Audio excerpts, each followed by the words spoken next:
सब प्रेम से बोलो, लक्ष्मी नारायण भगवान की जय, राधा कृष्ण भगवान की जय। गोपियां कृष्ण विरह वेश में गाने लगी। प्यारे, तुम्हारे जन्म के कारण वैकुंठ आदि लोकों से भी व्रज की महिमा बढ़ गई है। तभी तो सौंदर्य और मृदुलता की देवी लक्ष्मी जी अपना निवास स्थान वैकुंठ छोड़कर यहाँ नित्य निरंतर निवास करने लगी हैं, इसकी सेवा करने लगी हैं। परंतु प्रियतम, देखो तुम्हारी गोपियां, जिन्होंने तुम्हारे चरणों में ही अपने प्राण समर्पित कर रखे हैं, वन वन में भटक कर तुम्हें ढूंढ रही हैं। हमारे प्रेम पूर्ण हृदय के स्वामी, हम तुम्हारी बिना मोल की दासी हैं। तुम शर्त कालीन जलाशय में सुंदर से सुंदर सर्जिस की कर्णिका के सौंदर्य को चुराने वाले नेत्रों से हमें घायल कर चुके हो। हमारे मनोरथ पूर्ण करने वाले प्राणेश्वर, क्या नेत्रों से मारना वध नहीं है? अस्त्रों से हत्या करना ही वध है। पुरुष शिरोमणि यमुना जी के विषैले जल से होने वाली मृत्यु, अजगर के रूप में खाने वाले अघासुर, इंद्र की वर्षा, आंधी बिजली दावानल, वृषभासुर और व्योमासुर आदि से एवं भिन्न भिन्न अवसरों पर सब प्रकार के भयों से तुमने बार बार हम लोगों की रक्षा की है।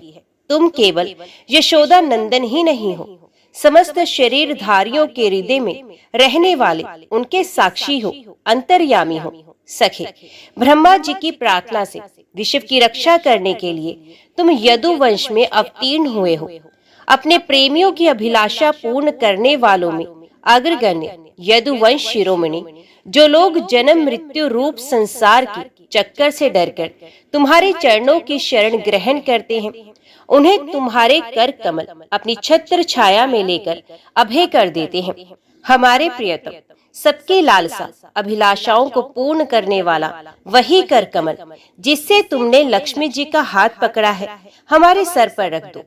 ब्रजवासियों के दुख दूर करने वाले वीर शिरोमणि श्याम सुंदर, तुम्हारी मंद मंद मुस्कान की एक उज्जवल रेखा ही तुम्हारे प्रेमी जनों के सारे मान मद को चूर चूर कर देने के लिए पर्याप्त है। हमारे प्यारे सखा, हमसे रूठो मत, प्रेम करो। हम तो तुम्हारी दासी हैं, तुम्हारे चरणों पर निश्वावर हैं। हम अबलाओं को अपना वे परम सुंदर सांवला सांवला मुख कमल दिखलाओ। तुम्हारे चरण कमल शरणागत प्राणियों के सारे पापों को नष्ट कर देते हैं। वे समस्त सौंदर्य माधुर्य की खान है और स्वयं लक्ष्मी जी उनकी सेवा करती रहती हैं।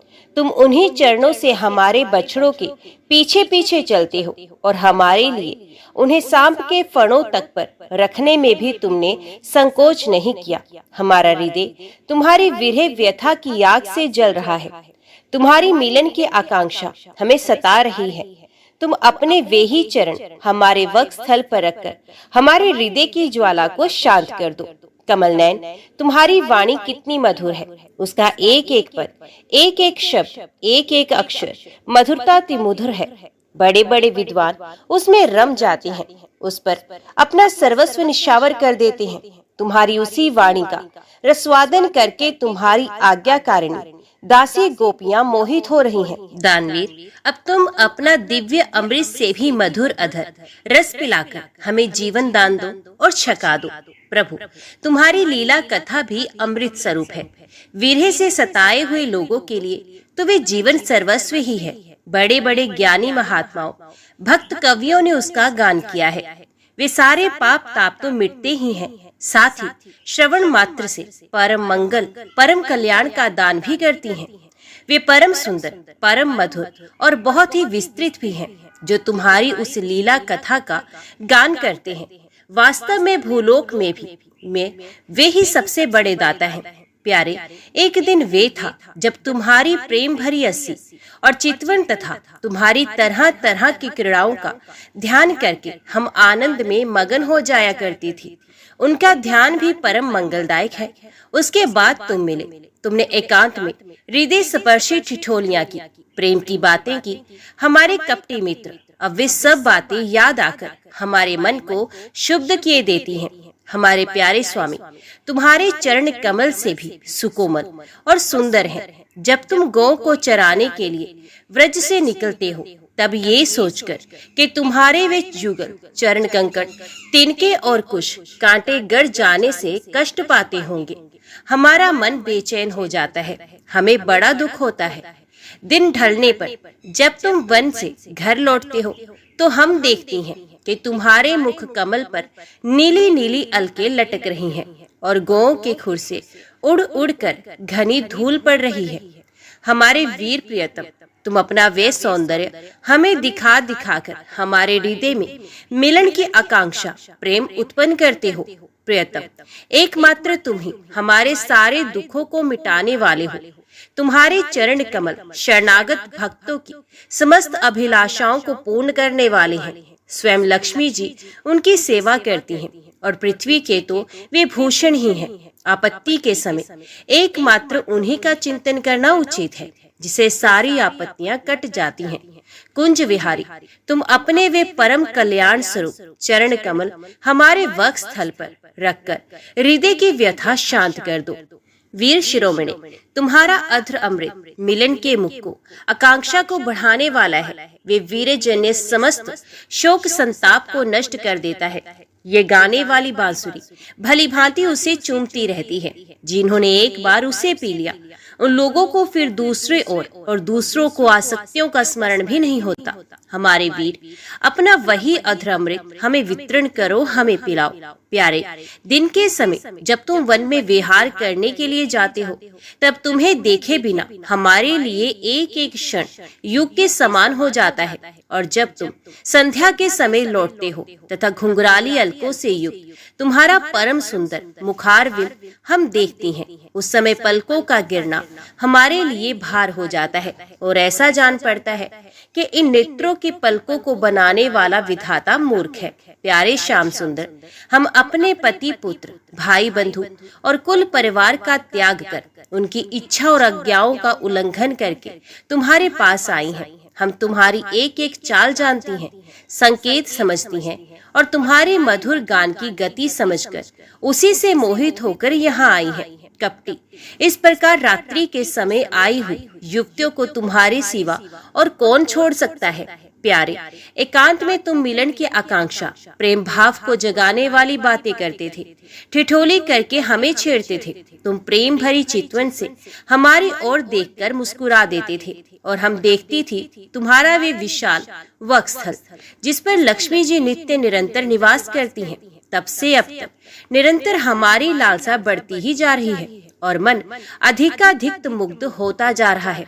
प्यारे, तुम्हारी ये अभिव्यक्ति ब्रजवन वासियों के संपूर्ण दुख ताप को नष्ट करने वाली और विश्व का पूर्ण मंगल करने के लिए है। हमारा हृदय तुम्हारे प्रति लालसा से भर रहा है।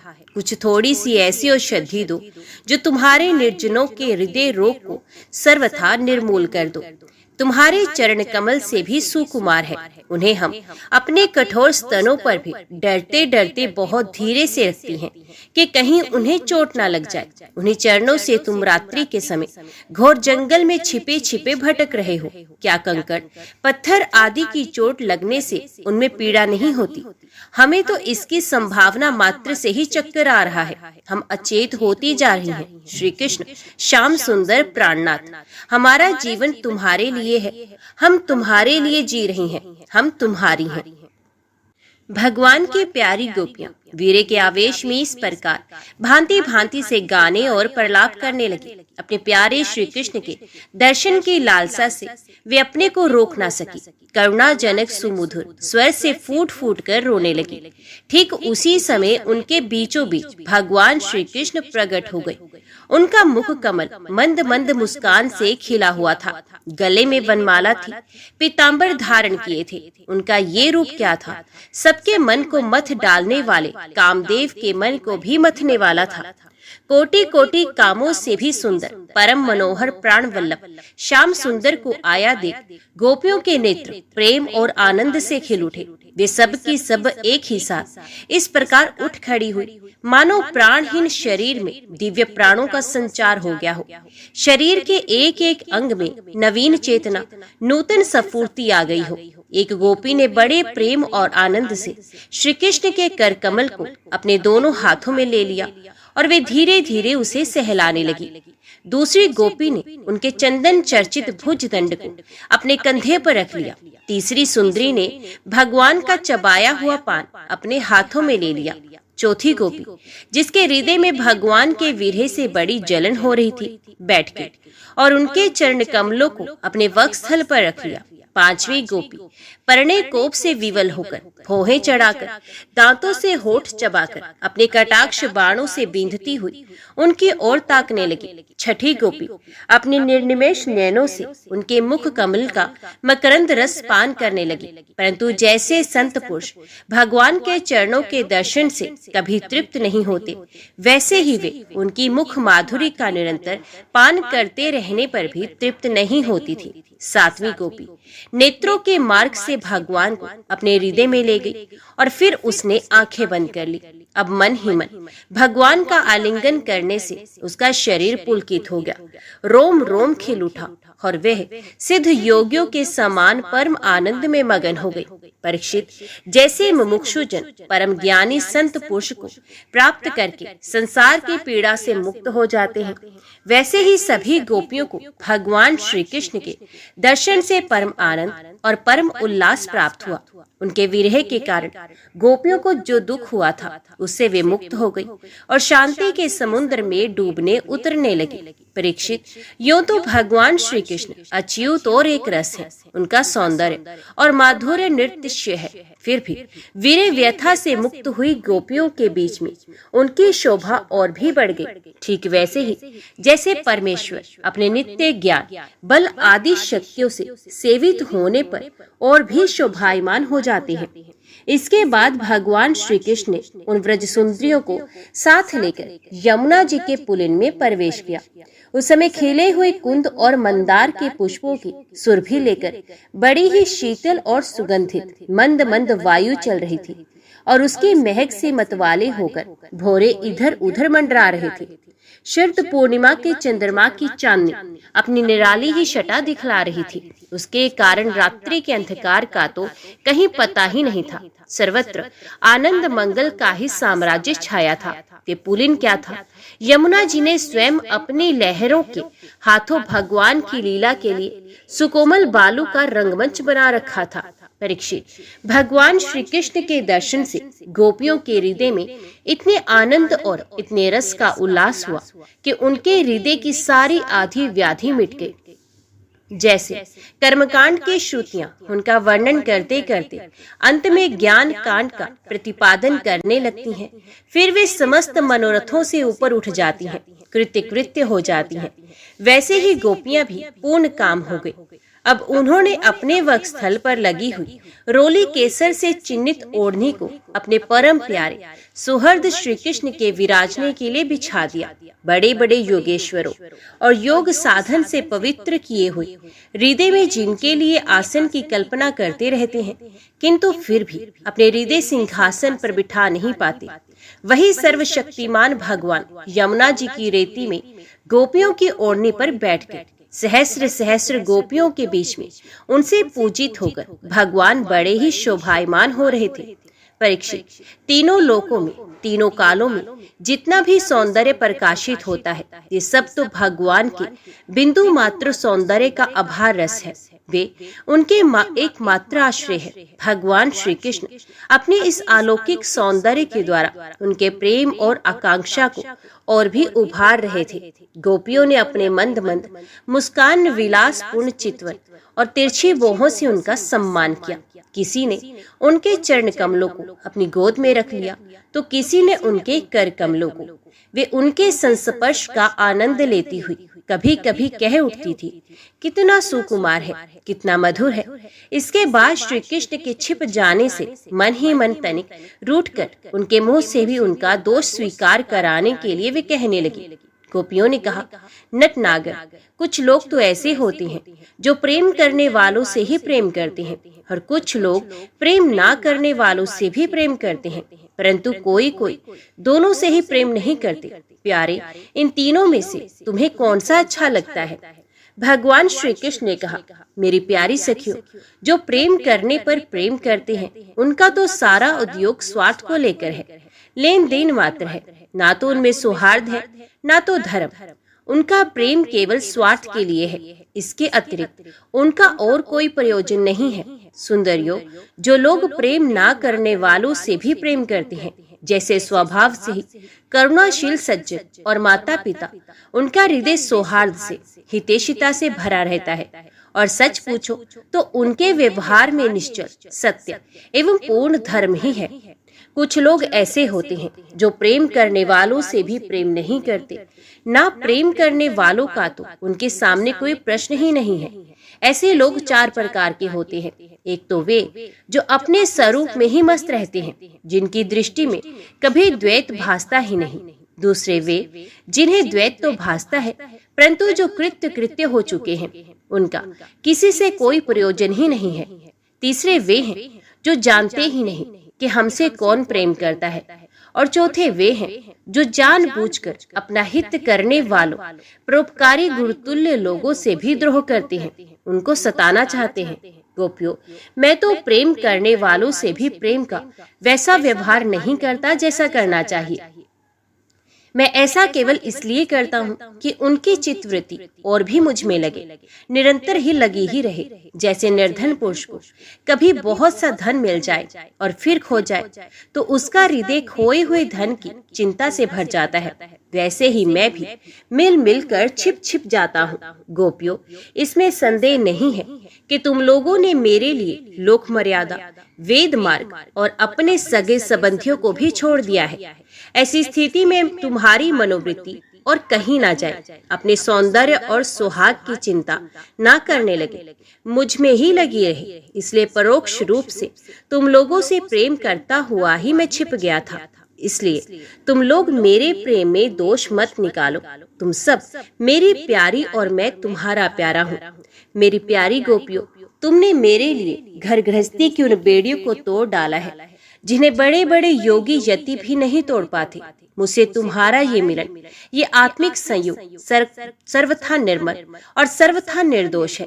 यदि मैं अमर शरीर से, अमर जीवन से अनंत काल तक तुम्हारे प्रेम, सेवा और त्याग का बदला चुकाना भी चाहूं तो भी नहीं चुका सकता।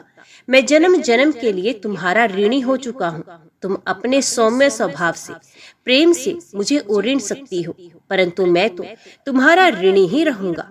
राजा, गोपियां भगवान की इस प्रकार प्रेम भरी सुमधुर वाणी सुनकर जो कुछ विरह जन्य ताप शेष था उससे भी मुक्त हो गई और सौंदर्य माधुर्य निधि प्राण प्यारे के अंग संग से सफल मनोरथ हो गई। भगवान श्री कृष्ण की प्रेयसी और सेविका गोपियां एक दूसरे की बाह में बाह डाले खड़ी थी। उन स्त्री रत्नों के साथ यमुना जी के पुलिन पर भगवान ने अपनी रसमयी रास क्रीड़ा प्रारंभ की। संपूर्ण योगों के स्वामी भगवान श्री कृष्ण दो दो गोपियों के बीच में प्रकट हो गए और उनके गले में अपना हाथ डाल दिया। इस प्रकार एक गोपी और एक श्री कृष्ण, यही क्रम था। सभी गोपियां ऐसा अनुभव करती थी कि हमारे प्यारे तो हमारे ही पास हैं। इस प्रकार सहस्र सहस्र गोपियों से शोभायमान भगवान श्री कृष्ण का दिव्य रासोत्सव प्रारंभ हुआ। उस समय आकाश में शत शत विमानों की भीड़ लग गई। सभी देवता अपनी अपनी पत्नियों के साथ वहां पहुंचे। रास उत्सव के दर्शन की लालसा से, उत्सुकता से उनका मन उनके वश में नहीं था। स्वर्ग की दिव्य दुधंबियां अपने आप बज उठी।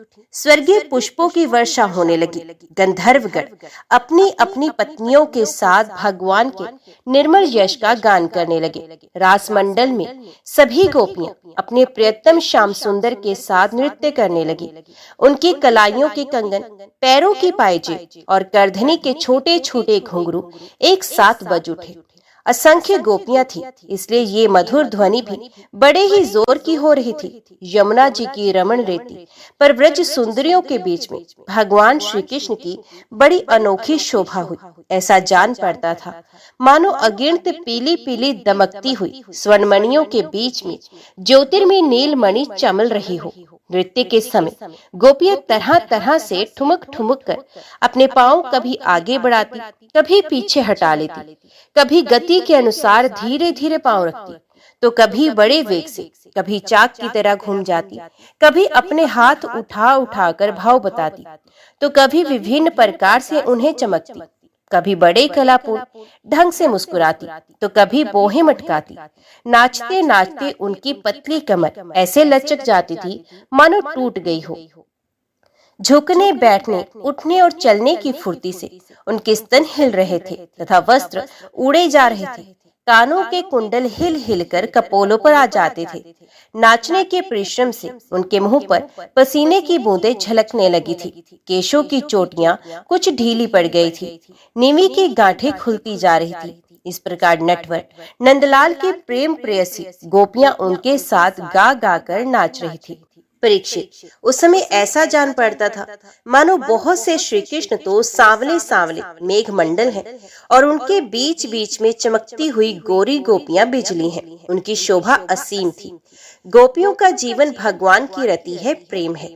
वे श्री कृष्ण से सटकर नाचते नाचते ऊंचे स्वर से मधुर गान कर रही थी। श्री कृष्ण का संस्पर्श पाकर और भी आनंद मगन हो रही थी। उनके राग रागनियों से पूर्ण गान से ये सारा जगत अब भी गूंज रहा है। कोई गोपी भगवान के साथ उनके स्वर में स्वर मिलाकर गा रही थी। वे श्री कृष्ण के स्वर की अपेक्षा और भी ऊंचे स्वर से राग अलापने लगी। उनके विलक्षण और उत्तम स्वर को सुनकर वे बहुत ही प्रसन्न हुए और वाह करके उनकी प्रशंसा करने लगे। उसी राग को एक दूसरी सखी ने ध्रुपद में गाया। उसका भी भगवान ने बहुत सम्मान किया। एक गोपी नृत्य करते करते थक गई। उसकी कलाइयों से, कंगन और चोटियों से बेला के फूल खिसकने लगे। तब उसने अपने बगल में ही खड़े मुरली मनोहर श्याम सुंदर के कंधों को अपनी बाह से कसकर पकड़ लिया। भगवान श्री कृष्ण अपना एक हाथ दूसरी गोपी के कंधे पर रखते थे। वे स्वभाव से ही तो कमल के समान सुगंध से युक्त था ही। उस पर बड़ा सुगंधित चंदन का लेप भी था। उसकी सुगंध से वे गोपी पुलकित हो गई। उसका रोम रोम खिल उठा। उसने झट से उसे चूम लिया। एक गोपी नृत्य कर रही थी। नाचने के कारण उसके कुंडल हिल रहे थे। उनकी छटा से उसके कपोल और भी चमक रहे थे। परीक्षित, गोपियों का सौभाग्य लक्ष्मी जी से भी बढ़कर है। लक्ष्मी जी के परम प्रियतम एकांत वल्लभ भगवान श्री कृष्ण को अपने परम प्रियतम के रूप में पाकर गोपियां गान करती हुई उनके साथ विहार करने लगी। भगवान श्री कृष्ण ने उनके गलों को अपने भुजपाश में बांध रखा था। उस समय गोपियों की बड़ी अपूर्व शोभा थी। उनके कानों में कमल के कुंडल शोभायमान थे। घुंघराली अलके कपोलों पर लटक रही थी। पसीने की बूंदें झलकने से उनके मुख की छटा निराली हो रही थी। वे रास मंडल में भगवान श्री कृष्ण के साथ नृत्य कर रही थी। उनके कंगन और पायजेब के बाजे बज रहे थे।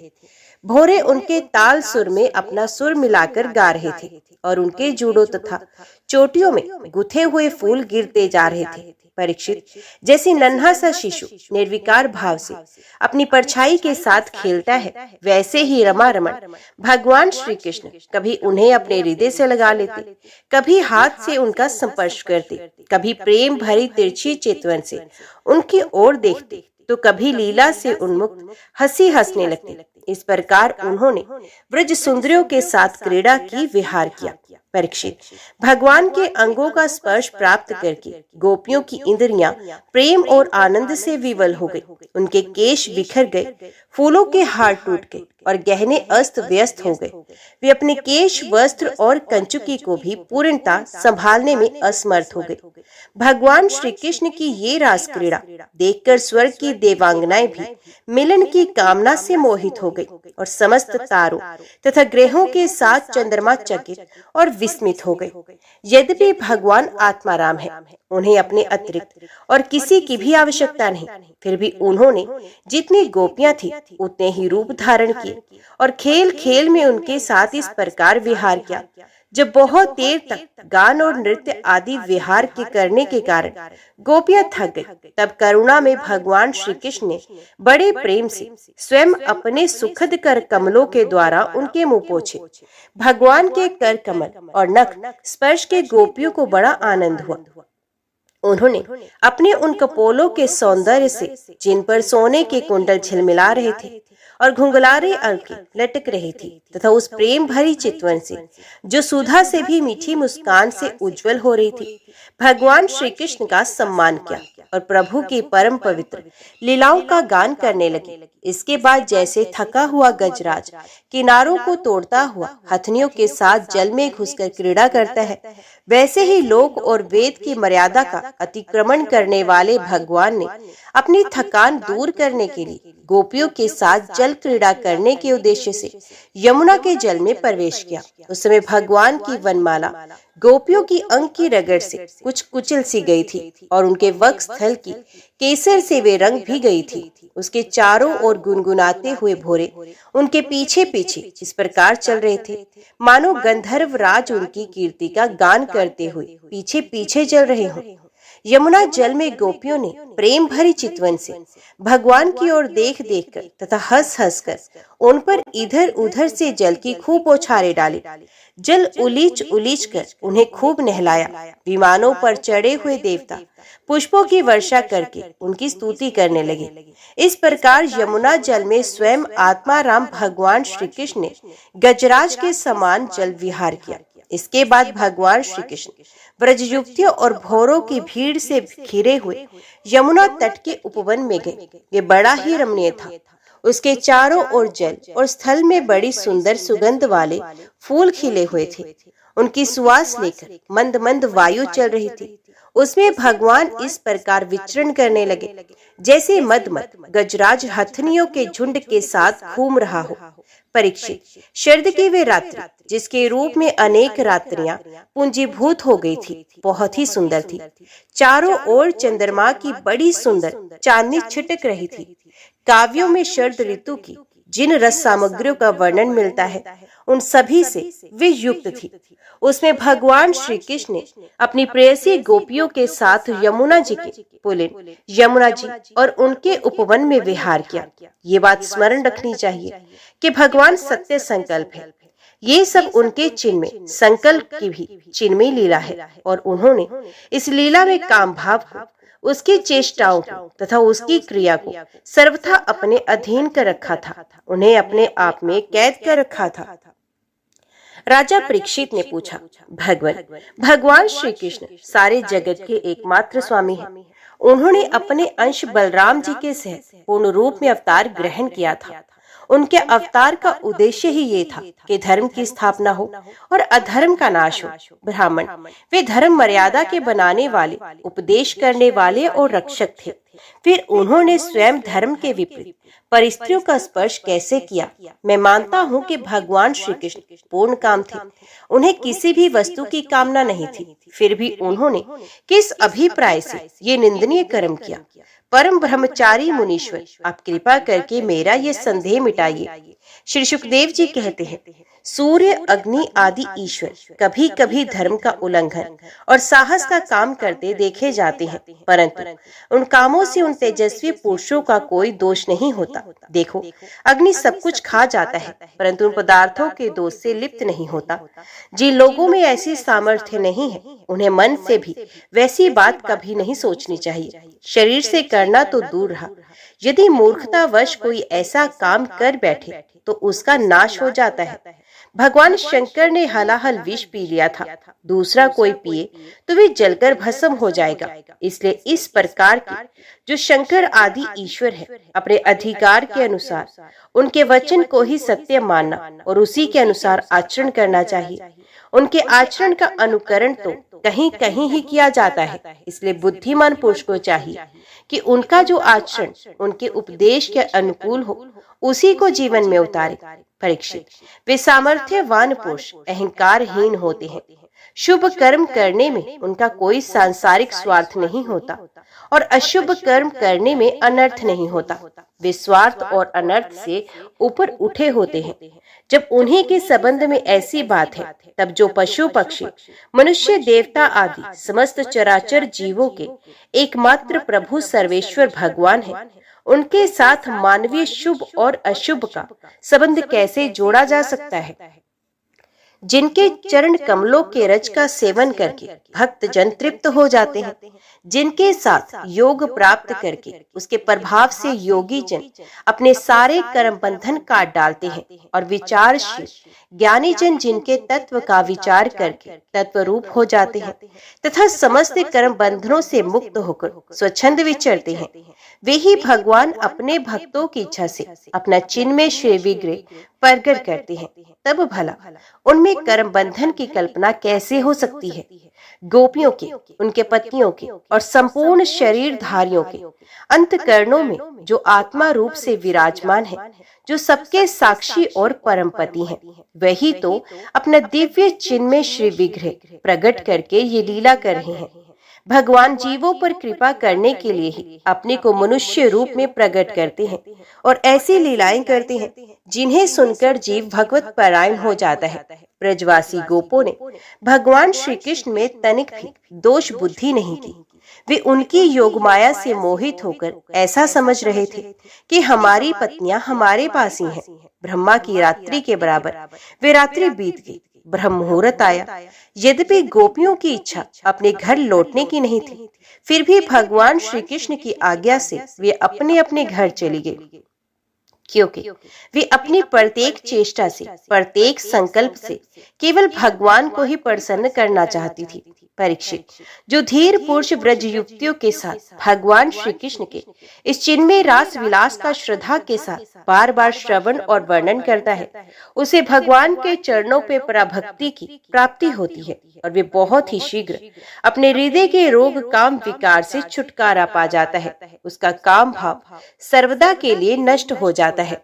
परीक्षित, एक बार नंद बाबा आदि गोपों ने शिवरात्रि के अवसर पर बड़ी उत्सुकता, कौतूहल और आनंद से भरकर बैलों से जुती हुई गाड़ियों पर सवार होकर अंबिका वन की यात्रा की। राजन, वहां उन लोगों ने सरस्वती नदी में स्नान किया और सर्वंतर्यामी पशुपति भगवान शंकर जी का तथा भगवती अंबिका जी का बड़ी भक्ति से अनेक प्रकार की सामग्रियों के द्वारा पूजन किया। वहां उन्होंने आदर पूर्वक गोए, सोना, वस्त्र, मधु और मधुर अन्न ब्राह्मणों को दिए तथा उनको खिलाया पिलाया। वे केवल यही चाहते थे कि इनसे देवाधिदेव भगवान शंकर हम पर प्रसन्न हो। उस दिन परम भाग्यवान नंद सुनंद आदि गोपों ने उपवास कर रखा था, इसलिए वे लोग केवल जल पीकर रात के समय सरस्वती नदी के तट पर ही सो गए। उस अंबिका वन में एक बड़ा भारी अजगर रहता था। उस दिन वे भूखा ही बहुत था। देव विश्व उधर से आ निकला और उसने सोए हुए नंद जी को पकड़ लिया। अजगर के पकड़ लेने पर नंदराय जी चिल्लाने लगे, बेटा श्री कृष्ण, कृष्ण दौड़ो दौड़ो, देखो बेटा ये अजगर मुझे निगल रहा है, मैं तुम्हारी शरण में हूँ, जल्दी मुझे संकट से बचाओ। नंद बाबा का चिल्लाना सुनकर सबके सब गो एकाएक उठकर खड़े हुए और उन्हें अजगर के मुंह में देखकर घबरा गए। अब वे लाठियों से उस अजगर को मारने लगे, किंतु लाठियों से मारे जाने और जलने पर भी अजगर ने नंद बाबा को नहीं छोड़ा। इतने में ही भक्त वत्सल भगवान श्री कृष्ण ने वहां पहुंचकर अपने चरणों से उस अजगर को छू दिया। भगवान के श्री चरणों का स्पर्श होते ही अजगर के सारे अशुभ भस्म हो गए और वे उसी समय, उसी क्षण अजगर का शरीर छोड़कर विद्याधर चर्चित सर्वांग सुंदर रूपवान बन गया। उस पुरुष के शरीर से दिव्य ज्योति निकल रही थी। वे सोने के हार पहने हुए थे। जब वे प्रणाम करने के बाद हाथ जोड़कर भगवान के सामने खड़ा हो गया, तब उन्होंने उससे पूछा, तुम कौन हो? तुम्हारे अंग अंग से सुंदरता फूट पड़ती है, तुमने देखने में बड़े अद्भुत जान पड़ते हो। तुम्हें ये अत्यंत निंदनीय अजगर योनि क्यों प्राप्त हुई थी? अवश्य ही तुम्हें विवश होकर इसमें आना पड़ा होगा। अजगर के शरीर से निकला हुआ वे पुरुष बोला, भगवान, मैं पहले विद्याधर था, मेरा नाम सुदर्शन था, मेरे पास सौंदर्य तो था ही, लक्ष्मी भी बहुत थी। इससे मैं विमान पर चढ़कर यहाँ से वहां घूमता रहता था। एक दिन मैंने अंगीरा गोत्र के कुरूप ऋषियों को देखा। अपने सौंदर्य के घमंड से मैंने उनकी हंसी उड़ाई। मेरे इस अपराध से कुपित होकर उन लोगों ने मुझे अजगर योनि में जाने का शाप दे दिया। ये मेरे पापों का ही फल था। उन कृपालु ऋषियों ने अनुग्रह के लिए ही मुझे शाप दिया था। क्योंकि ये उसी का प्रभाव है कि आज चराचर के गुरु स्वयं अपने चरण कमलों से मेरा स्पर्श करते हैं। इससे मेरे सारे अशुभ नष्ट हो गए हैं। समस्त पापों का नाश करने वाले प्रभु, जो लोग जन्म मृत्यु रूप संसार से भयभीत होकर आपके चरणों की शरण ग्रहण करते हैं, उन्हें आप समस्त भयों से मुक्त कर देते हैं। अब मैं आपके श्री चरणों के स्पर्श से शाप छूट चुका है और अपने लोक में जाने की अनुमति चाहता हूँ। भक्तवत्सल महायोगेश्वर पुरुषोत्तम भगवान, मैं आपकी शरण में हूँ। इंद्रादि समस्त लोकेश्वरों के परमेश्वर स्वयं प्रकाश परमात्मा, मुझे आज्ञा दीजिए। अपने स्वरूप में नित्य निरंतर एक रस रहने वाले अच्युत, आपके दर्शन मात्र से मैं ब्राह्मणों के शाप से मुक्त हो गया हूँ। ये कोई आश्चर्य की बात नहीं है, क्योंकि जो पुरुष आपके नामों का उच्चारण करता है वे अपने आप को और समस्त श्रोताओं को भी तुरंत पवित्र कर देता है। फिर मुझे तो अपने स्वयं अपने चरण कमलों से स्पर्श किया है, तब भला मेरी मुक्ति में क्या संदेह हो सकता है। इस प्रकार सुदर्शन ने भगवान श्री कृष्ण से विनती की, परिक्रमा की और प्रणाम किया। फिर उनसे आज्ञा लेकर वे अपने लोक में चला गया और नंद बाबा इस भारी संकट से छूट गए। राजन, जब ब्रजवासियों ने भगवान श्री कृष्ण का ये अद्भुत प्रभाव देखा, तब उन्हें बड़ा विस्मय हुआ। उन लोगों ने उस क्षेत्र में जो नियम ले रखे थे उनके पूर्ण करके वे बड़े आदर और प्रेम से श्री कृष्ण की उस लीला का गान करते हुए पुनः व्रज में लौट आए। एक दिन की बात है, अलौकिक कर्म करने वाले भगवान श्री कृष्ण और बलराम जी रात्रि के समय वन में गोपियों के साथ विहार कर रहे थे। भगवान श्री कृष्ण निर्मल पीतांबर और बलराम जी नीलांबर धारण किए हुए थे। दोनों के गले में फूलों के सुंदर सुंदर हार लटक रहे थे तथा शरीर के अंगराग सुगंधित चंद्र लगा हुआ था और सुंदर सुंदर आभूषण पहने हुए थे। गोपियां बड़े प्रेम और आनंद से ललित स्वर में उन्हीं के गुणों का गान कर रही थी। अभी अभी सायंकाल हुआ था, आकाश में तारे उगाए थे और चांदनी छिटक रही थी। बेला के सुंदर गंध से मतवाले होकर भौरे इधर उधर गुनगुना रहे थे तथा जलाशय में खिली हुई कुमुदनी की सुगंध को लेकर वायु मंद मंद चल रही थी। उस समय उनका सम्मान करते हुए भगवान श्री कृष्ण और बलराम जी ने एक ही साथ मिलकर राग अलापा। उनका राग आरोह अवरोह स्वरों के चढ़ाव उतार से बहुत ही सुंदर लग रहा था। वे जगत के समस्त प्राणियों के मन और कानों का आनंद से भर देने वाला था। उनका वे गान सुंदर गोपियां मोहित हो गई। उन्हें अपने शरीर की भी सुध न रही। वे उस पर से खिसकते हुए वस्त्रों और चोटियों से बिखरते हुए पुष्पों को संभाल सके। जिस समय बलराम और श्याम दोनों भाई इस प्रकार स्वच्छंद विहार कर रहे थे और उन्मत्त की भांति गा रहे थे, उसी समय वहां शंखचूड़ नामक एक यक्ष आया। वे कुबेर का अनुचर था। दोनों भाइयों के देखते देखते वे उन गोपियों को लेकर बेखट के उत्तर की ओर भागा, जिनके एकमात्र स्वामी भगवान श्री कृष्ण ही हैं।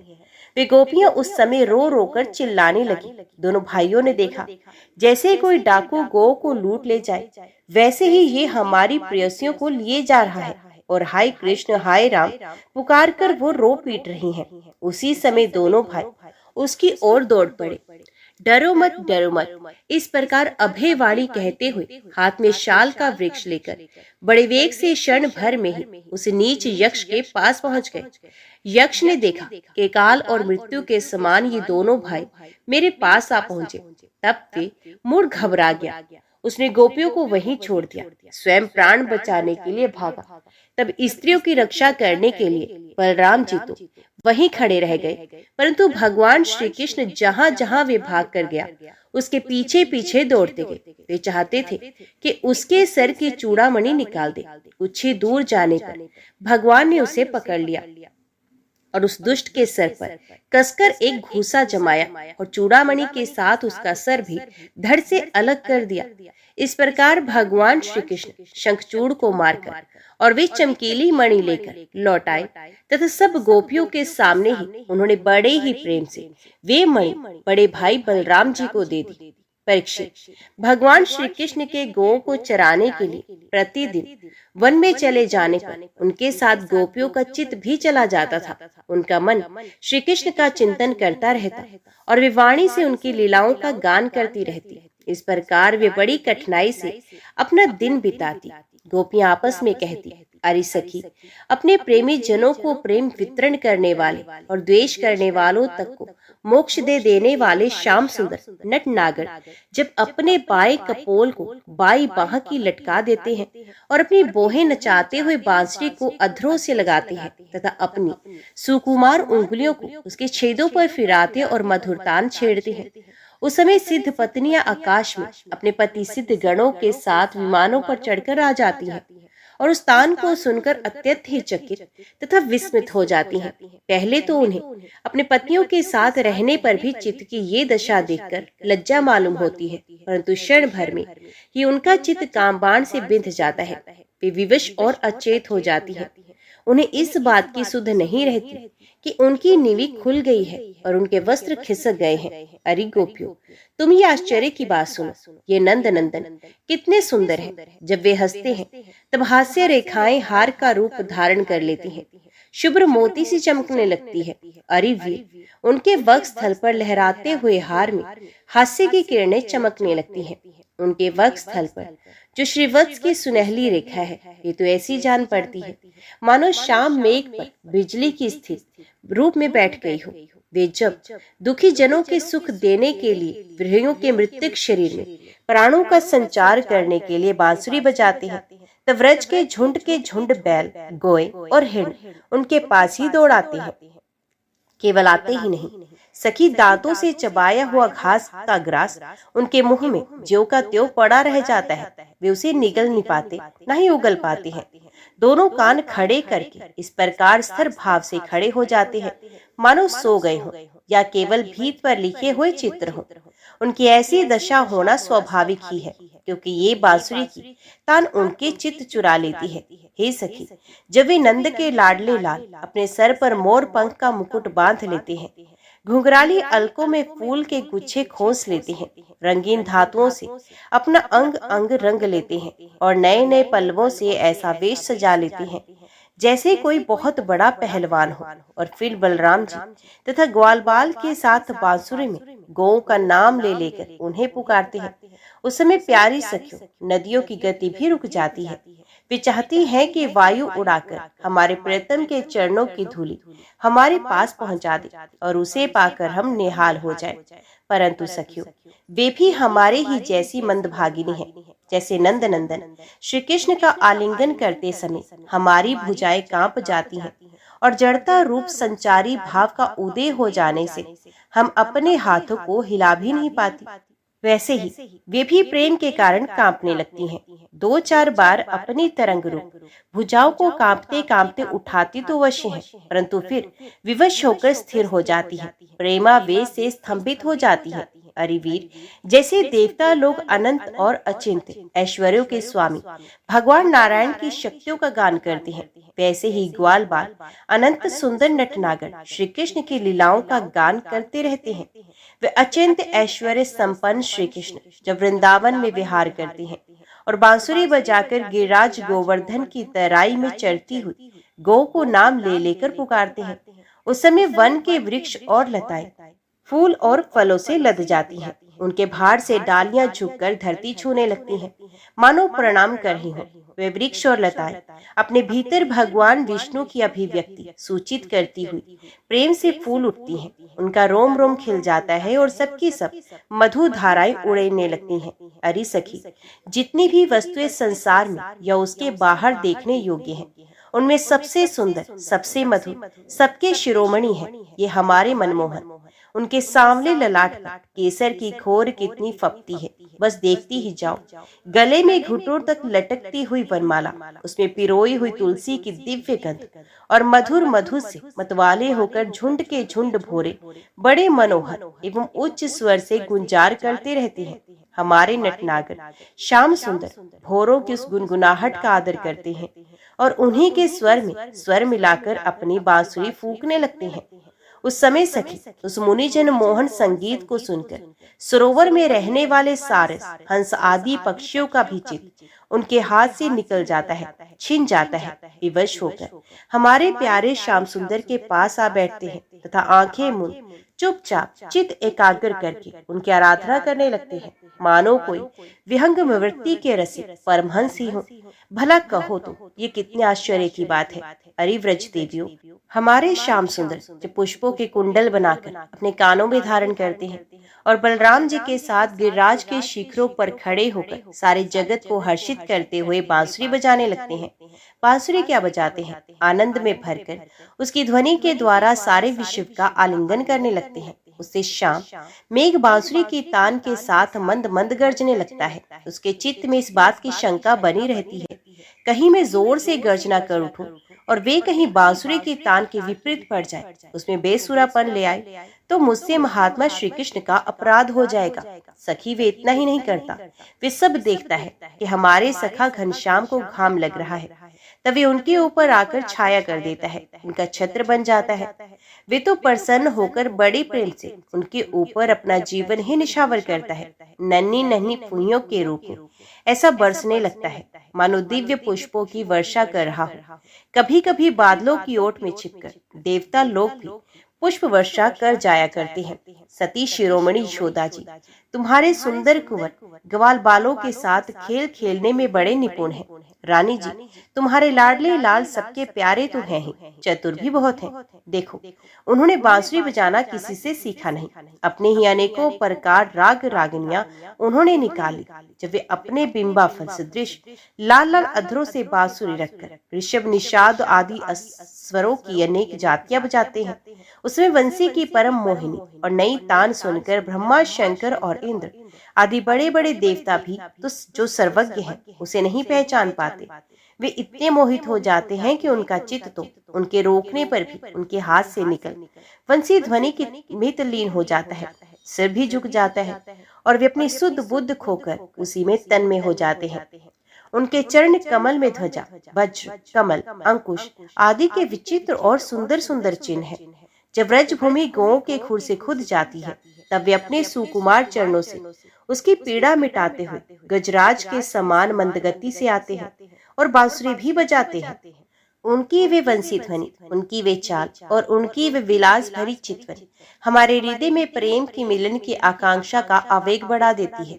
हम उस समय इतनी मुग्ध, इतनी मोहित हो जाती है कि हिल डुल तक नहीं सकती, मानो हम जड़ वृक्ष हो। हमें तो इस बात का भी पता नहीं चलता कि हमारा जूड़ा खुल गया या बंधा है, हमारे शरीर पर का वस्त्र उतर गया या है या नहीं। अरे वीर, उनके गले में मणियों की माला बहुत ही भली मालूम होती है। तुलसी की मधुर गंध उन्हें बहुत प्यारी है, इसी से तुलसी की माला को तो वे कभी छोड़ते ही नहीं, सदा धारण करते हैं। जब वे श्याम सुंदर उस मणियों की माला से गौओं की गिनती करते करते किसी प्रेमी सखा के गले में बाहर डाल देते हैं और भाव बता बताकर बांसुरी बजाते हुए गाने लगते हैं। उसमें बजती हुई उस बांसुरी के मधुर स्वर से मोहित होकर कृष्ण सार मृगों की पत्नियां हिरनियां भी अपने चित्त उनके चरणों पर निछावर कर देती हैं। और जैसे हम गोपियां अपनी घर गृहस्थी की आशा अभिलाषा छोड़कर गुणसागर नगर नंदनंदन को घेरे रहती हैं, वैसी ही वे भी उनके पास दौड़ आती हैं और वहीं एकटक देखती हुई खड़ी रह जाती हैं, लौटने का नाम ही नहीं लेती। नंद रानी यशोदा जी, वास्तव में तुम बड़ी पुण्यवती हो, तभी तो तुम्हें ऐसे पुत्र मिले हैं। तुम्हारे वे लाडले लाल बड़े प्रेमी हैं, उनका चित्त बड़ा कोमल है। वे प्रेमी सखाओं को तरह तरह से हास परिहास के द्वारा सुख पहुंचाते हैं। कुंदकली का हार पहनकर जब वे अपने को विचित्र वेश में सजा लेते हैं और ग्वाल बाल तथा गौओं के साथ यमुना जी के तट पर खेलने लगते हैं, उस समय मलयज चंदन के समान शीतल और सुगंधित स्पर्श से मंद मंद अनुकूल बहकर वायु तुम्हारे लाल की सेवा करती है और गंधर्व आदि उपदेवता वंदी जनों के समान गा बजाकर उन्हें संतुष्ट करते हैं तथा अनेकों प्रकार की भेंटें देते हुए सब ओर से घेर कर उनकी सेवा करते हैं। अरे सखी, श्याम सुंदर ब्रज की गौओं से बड़ा प्रेम करते हैं, इसलिए तो उन्होंने गोवर्धन धारण किया था। अब वे सब गौओं को लौटाकर आते ही होंगे। देखो सायंकाल हो चला है, तब इतनी देर क्यों होती है सखी? रास्ते में बड़े बड़े ब्रह्मा आदि वयोवृत और शंकर आदि ज्ञान व्रत उनके चरणों की वंदना जो करने लगते हैं। अब गौओं के पीछे पीछे बांसुरी बजाते हुए भी आते ही होंगे, ग्वाल बाल उनकी कीर्ति का गान कर रहे होंगे। देखो ना ये क्या आ रहे हैं। गौओं के खुरों से उड़ उड़कर बहुत सी धूल वनमाला पर पड़ गई है। वे दिन भर जंगलों में घूमते घूमते थक गए होंगे, फिर भी अपनी शोभा से हमारी आंखों को कितना मुक्त, कितना आनंद, कितना सुख दे रहे हैं। देखो, यशोदा की कोख से प्रकट हुए सबको आह्लादित करने वाले चंद्रमा हम प्रेमी जनों की भलाई के लिए, हमारी आशा अभिलाषाओं को पूर्ण करने के लिए हमारे पास चले आ रहे हैं। सखी देखो कैसा सौंदर्य है। मद भरी आंखें कुछ चढ़ी हुई हैं, कुछ कुछ ललाई लिए हुए कैसी भली जान पड़ती हैं। गले में वनमाला लहरा रही है। सोने के कुंडलों की कांति से वे अपने कोमल कपोलों को अलंकृत कर रहे हैं। इसी से मुंह पर अधपके बेर के समान कुछ पीलापन जान पड़ता है और रोम रोम से, विशेष करके मुख कमल से प्रसन्नता फूट पड़ती है। देखो, अब वे अपने सखा ग्वाल बालों का सम्मान करके उन्हें विदा कर रहे हैं। देखो देखो सखी, ब्रज विभूषण श्री कृष्ण गजराज के समान मद भरी चाल से इस संध्या वेला में हमारी ओर आ रहे हैं। अब ब्रज में रहने वाली गौं का, हम लोगों का दिन भर का असहनीय विरह ताप मिटाने के लिए उदित होने वाले चंद्रमा की भांति ये हमारे प्यारे श्याम सुंदर समीप चले आ रहे हैं। परीक्षित, बड़भागिनी गोपियों का मन श्री कृष्ण में ही लगा रहता था। ये श्री कृष्णमय हो गई थी। जब भगवान श्री कृष्ण दिन में गौ को चराने के लिए वन में चले जाते, तभी उन्हीं का चिंतन करती रहती और अपनी अपनी सखियों के साथ अलग अलग उन्हीं की लीलाओं का गान करके उसी में रम जाती। इस प्रकार उनके दिन बीत जाते। ओम नमो भगवते वासुदेवाय नमः। जय श्री राधे कृष्णा। आज की वीडियो में इतना ही। उम्मीद करती हूँ वीडियो आपको पसंद आई होगी। वीडियो पसंद आई हो तो वीडियो को लाइक और चैनल को सब्सक्राइब जरूर कीजिएगा। जय श्री कृष्णा लिखकर कमेंट बॉक्स में अपनी हाजिरी और अपने सुझाव देना ना भूलेगा। तो मिलते हैं अगली कथा अगली वीडियो के साथ। तब तक के लिए देखते व सुनते रहिए। जय मां कंजक, जय माता दी।